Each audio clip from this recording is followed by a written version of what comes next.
The Foshay Tower, Minnesota's first skyscraper and its mysterious history. In the heart of Minneapolis, surrounded by modern glass skyscrapers, stands a building that was once the tallest structure between Chicago and the West Coast, the Foshay Tower. A monument to ambition, wealth, and scandal, the tower's history is as fascinating as the man who built it. The story of the Foshay Tower begins with one man, Wilbur Foshay. Born in 1881, Foshay was a self-made millionaire who built an empire in the utilities business. By the 1920s, he had made a fortune and wanted to leave his mark on the world.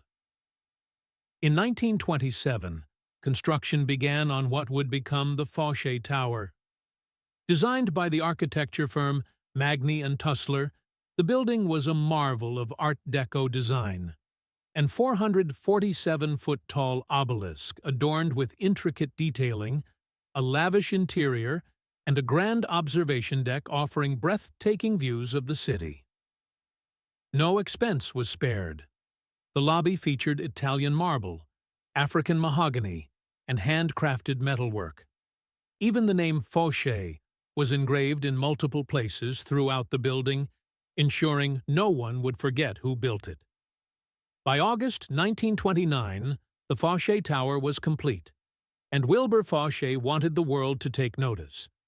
He threw an extravagant three-day celebration, inviting celebrities, government officials, and even John Philip Sousa, who composed the Foshay Tower Washington Memorial March, just for the occasion.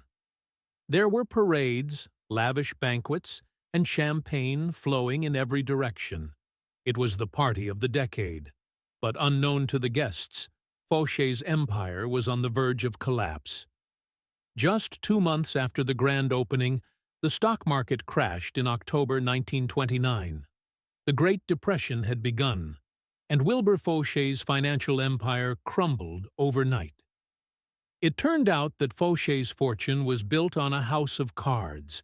His company had been running a Ponzi-like scheme, using money from new investors to pay off old ones. In 1931, he was convicted of mail fraud and sentenced to 15 years in Leavenworth Prison. After serving 3 years, he was released when President Franklin D. Roosevelt commuted his sentence.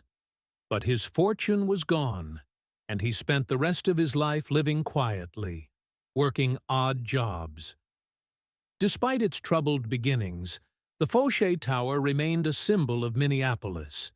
It housed various businesses over the years, but by the early 2000s, the tower needed a new purpose. In 2008, the iconic building was transformed into the luxurious W Minneapolis, the Foshay, a high-end hotel that preserved the Art Deco elegance of the original structure while adding modern amenities.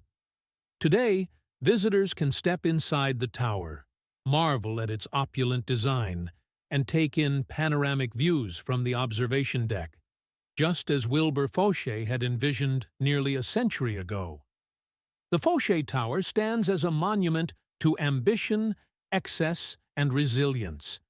It tells the story of a man who reached for the stars, only to fall, but whose creation still stands, nearly 100 years later.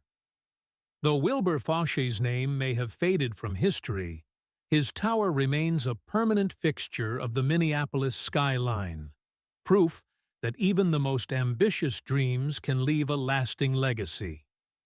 Don't forget to like, share, and subscribe for more deep dives into history. Thanks for watching.